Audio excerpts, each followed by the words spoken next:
Start. ಎಲ್ಲರಿಗೂ ಶರಣಾರ್ಥಿ. ನಾನು ನಿಮ್ಮ ಚಿನ್ಮಯ ಚಿಗಟೇರಿ, ಐ ಲೈಫ್ ಬ್ಯಾಂಗ್ಳೂರ್ ಚಾಪ್ಟರಿನ ಅಧ್ಯಕ್ಷ. ತಮ್ಮೆಲ್ಲರಿಗೂ ಆಗಲೇ ಗೊತ್ತಿರೋ ಹಾಗೆ ನಾಳೆ ದಿವಸ ಅಂದರೆ ಶುಕ್ರವಾರ 30ನೇ ಆಗಸ್ಟ್ ನಾವು ಒಂದು ಫೈರ್ ಸೈಡ್ ಚಾಟ್ನ ಆಯೋಜನೆ ಮಾಡಿದ್ದೇವೆ.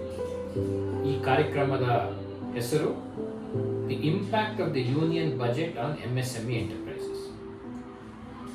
ಈ ಸಬ್ಜೆಕ್ಟ್ನ ನಾವು ಏನಕ್ಕೆ ಚೂಸ್ ಮಾಡಿದ್ದೀವಿ ಅಂದರೆ, ನಮ್ಮಲ್ಲಿರೋ ಸದಸ್ಯತ್ವದಲ್ಲಿ ಅಂದರೆ ನಮ್ಮ ಮೆಂಬರ್ಸ್ಗಳಲ್ಲಿ 90% ಇರೋರೆಲ್ಲರೂ ಕೂಡ MSME ಎಂಟರ್ಪ್ರೈಸಸ್ ಅವರೇ.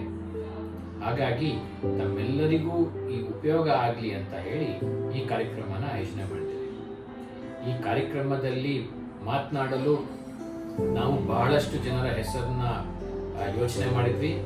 ಆದರೆ who better than mister Nitesh Patil ಅನ್ನೋರನ್ನ ಅವರು IAS ಆಫೀಸರ್ ಹಾಗೂ ಕರ್ನಾಟಕ MSMEಯ ಡೈರೆಕ್ಟರ್ ಅಂದರೆ ನಿರ್ದೇಶಕರು. ಸೊ ಗೌರ್ಮೆಂಟಲ್ಲಿ ಇರುವಂತಹ ಒಬ್ಬ ವ್ಯಕ್ತಿ ಇದನ್ನ ಬಹಳ ನಿಮಗೆ ಮಾಹಿತಿಯನ್ನು ಕೊಡ್ತಾರೆ. ಹಾಗೂ ನಾಳೆ ದಿವಸ ಆ ಮಾಹಿತಿನ ಇಟ್ಕೊಂಡು ನೀವು MSME ಡಿಪಾರ್ಟ್ಮೆಂಟ್ ಮೂಲಕ ನಿಮಗೆ ಯಾವ ಥರದ ಸೌಲಭ್ಯಗಳನ್ನ ಪಡಿಬೋದೋ ಆ ಸೌಲಭ್ಯಗಳನ್ನ ನೀವು ಪಡೆಯೋ ಪ್ರಯತ್ನ ಮಾಡ್ಬೋದು. ಹಾಗಾಗಿ ತಮ್ಮೆಲ್ಲರಿಗೂ ಉಪಯೋಗ ಆಗಲಿ ಅಂತ ಈ ಒಂದು ಸಬ್ಜೆಕ್ಟ್ನ ಚೂಸ್ ಮಾಡಿದ್ದೀವಿ. ತಾವೆಲ್ಲರೂ ಬರ್ತೀರಿ ಅಂತ ನಾನು ಭಾವಿಸಿದ್ದೇನೆ. ಎಲ್ಲರಿಗೂ ಮತ್ತೊಮ್ಮೆ ಸ್ವಾಗತ.